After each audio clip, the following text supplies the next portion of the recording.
Assalamualaikum warahmatullahi wabarakatuh. Alhamdulillahilladzi hadana lihada wa ma kunna linahtadiya laula an hadana Allah. Ashhadu an la ilaha illallah wahdahu la syarika lah wa ashhadu anna Muhammadan abduhu wa rasuluh. La nabiyya wa la rasula ba'da, amma ba'd. Kembali kita memuji Allah Subhanahu wa taala, yang dimana atas limpahan rahmatnya lah semata sehingga kita masih sempat hadir berkumpul di tempat yang insyaallah suci barakah ini.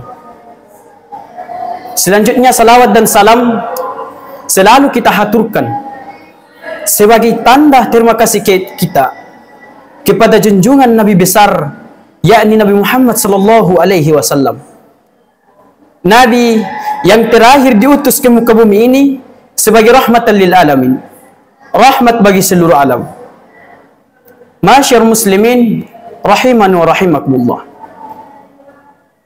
Allah Subhanahu wa taala berfirman dalam Al-Qur'an, Subhanalladzi asra bi 'abdihi lailan minal masjidil haram ilal masjidil aqsa alladzi barakna hawlahu linuriyahu min ayatina innahu huwas samiul basir.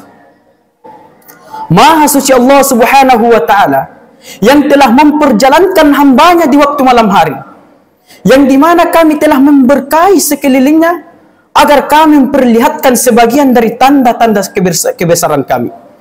Sesungguhnya Allah maha melihat lagi maha mendengar. Masyar muslimin rahiman wa rahimakumullah. Hadirin sekalian, ayat ini menceritakan bahwasanya Allah Subhanahu wa taala memperjalankan Nabi Muhammad sallallahu alaihi wasallam dari Masjidil Haram ke Masjidil Aqsa. Nabi Muhammad sallallahu alaihi wasallam diperjalankan oleh Allah Subhanahu wa taala dari Masjidil Haram ke Masjidil Aqsa, kemudian menuju ke Sidratul Muntaha, tempat yang paling tinggi, bertemu dengan Allah, bertemu dengan Azizul Wahhab untuk menerima perintah yang agung, untuk menerima perintah yang mulia, yakni solat. Ketika Allah Subhanahu wa taala memerintahkan kita puasa, perintah itu cukup melalui Al-Quran. Ya ayyuhalladzina amanu kutiba alaikumusiyam. Wahai orang-orang yang beriman, diwajibkan atas kamu berpuasa. Ketika Allah perintahkan kita jihad, perintah itu cukup melalui Al-Quran. Ketika Allah perintahkan kita zakat, perintah itu cukup melalui Al-Quran.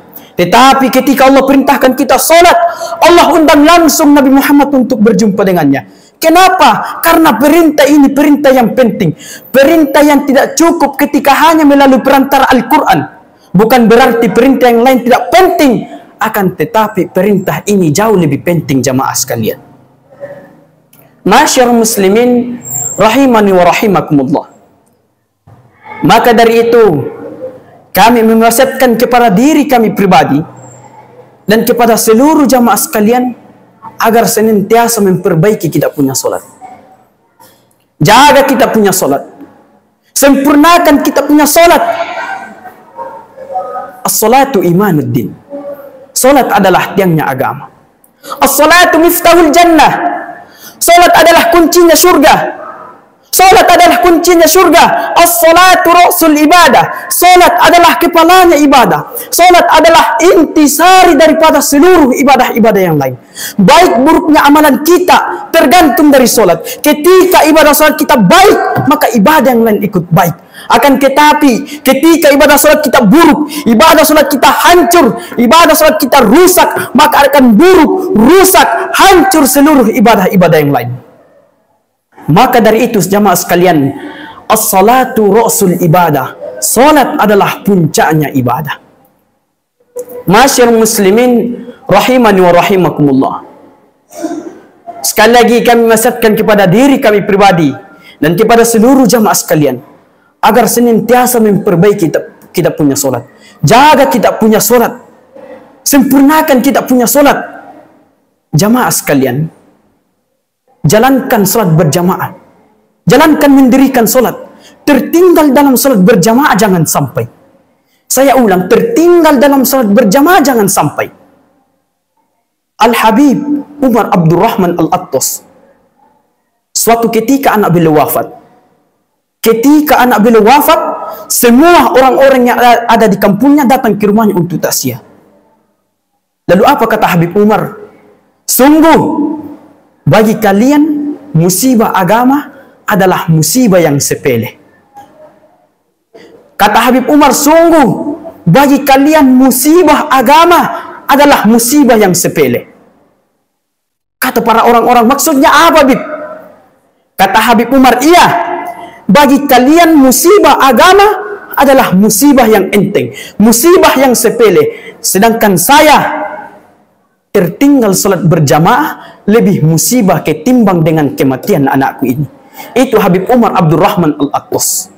Masyar muslimin rahimani wa rahimakumullah. Mungkin sampai sini yang sempat saya sampaikan, kurang dan lebihnya mohon dimaafkan.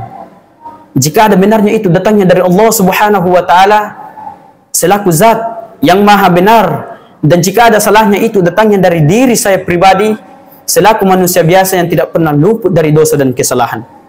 Hadanallahu ila daril falah. Assalamualaikum warahmatullahi wabarakatuh.